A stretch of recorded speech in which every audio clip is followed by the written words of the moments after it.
रतन टाटा की विरासत केवल व्यापार तक सीमित नहीं थी। उन्होंने समाज सेवा और मानवता के लिए जो योगदान दिया है वो हमेशा याद रखा जाएगा। उनका जीवन एक उदाहरण है कि किस तरह से सफलता के साथ साथ समाज की भलाई भी की जा सकती है। टाटा समूह के चेयरमैन और वरिष्ठ उद्योगपति रतन टाटा ने बुधवार रात इस दुनिया को छोड़कर चले गए। 86 साल की उम्र में देश और दुनिया को अलविदा कहने वाले रतन टाटा को खराब स्वास्थ्य के चलते मुंबई के ब्रीच कैंडी अस्पताल में भर्ती कराया गया था। 2 दिन पहले ही उन्होंने अपने स्वास्थ्य पर किसी भी तरह की अफवाहों पर ध्यान न देने और ख़ुद को स्वस्थ बताया था। रतन टाटा के निधन पर राजनीतिक जगत से कई लोगों ने दुख जताया है। इनमें पीएम मोदी, राजनाथ सिंह, राहुल गांधी, शायर इमरान प्रतापगढ़ी, इम्तियाज़ जलील सहित कई दिग्गज शामिल हैं। रतन टाटा का जन्म 28 दिसंबर 1937 को ब्रिटिश राज के दौरान बॉम्बे में एक पारसी परिवार में हुआ था। वो नवल टाटा के बेटे थे जिनका जन्म सूरत में हुआ था और बाद में उन्हें टाटा परिवार में गोद ले लिया गया था। 1948 में जब रतन टाटा 10 वर्ष के थे तब उनके माता पिता अलग हो गए और बाद में उनकी दादी और रतन टाटा जी की विधवा नवाज बाई टाटा ने उनका पालन पोषण किया और उन्हें गोद ले लिया। 1970 के दशक में रतन टाटा को टाटा समूह में प्रबंधकीय पद पर नियुक्त किया गया था। वह शुरू में सहायक company national radio and electronic को पुनर्जीवित करने में सफल रहे, लेकिन आर्थिक मंदी के दौरान यह विफल हो गई।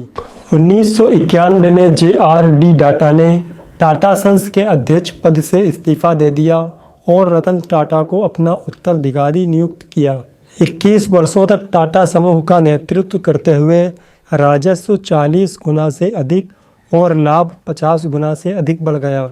जब रतन टाटा ने कंपनी की कमान संभाली तो अधिकांश बिक्री कमोडिटी बिक्री थी, लेकिन उनके कार्यकाल के अंत तक अधिकांश बिक्री ब्रांडों से हुई। उनके नेतृत्व में टाटा टी ने टेटली का अधिग्रहण किया, टाटा मोटर्स ने जगुआर लैंड रोवर का अधिग्रहण किया और टाटा स्टील ने कोरस का अधिग्रहण किया। इन अधिग्रहणों ने टाटा को मुख्य रूप से भारत केंद्रित समूह से एक वैश्विक व्यवसाय में बदल दिया, जिसका 65% से अधिक राजस्व अंतर्राष्ट्रीय परिचालन और बिक्री से आता था। उन्होंने टाटा नैनो कार की अवधारणा भी तैयार की और इसके विकास का नेतृत्व किया, जिससे कारों को औसत भारतीय उपभोक्ता की पहुंच में लाने में मदद मिली। टाटा मोटर्स ने इलेक्ट्रिक वाहनों का पहला बैच शुरू कर दिया है।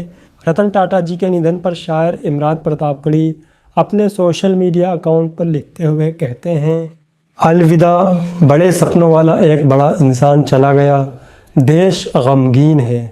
एमआईएम पार्टी के पूर्व सांसद इम्तियाज़ जलील अपने सोशल मीडिया अकाउंट पर रतन टाटा जी के साथ अपनी पुरानी तस्वीर को शेयर करते हुए लिखा, जब मैं इलेक्ट्रॉनिक मीडिया में शामिल हुआ था तब मुझे सबसे सम्मानित उद्योगपति और परोपकारी व्यक्ति का साक्षात्कार करने का सौभाग्य मिला था।